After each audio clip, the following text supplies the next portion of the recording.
Good morning po, Tita Chris. Good morning, Riza, my future daughter-in-law. Ano po yung daughter-in-law? Manugang, right?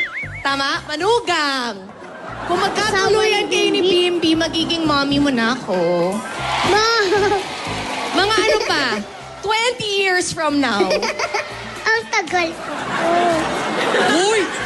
Di ba ako handa? Mga 20. Kasi 8 ka ngayon, 6 siya. Di, okay na yun. Pag 26 siya, 28 ka. Pwede na. Pero alam mo, Tita Chris, What, Riza? Sa future mother-in-law ko.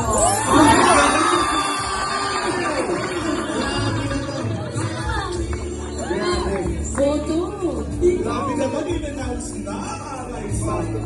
I love you.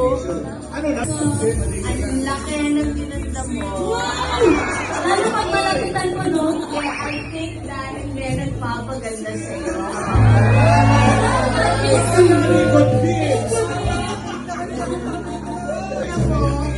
Ako wardrobe niya. So, nung nakita ko, ay, may letter R.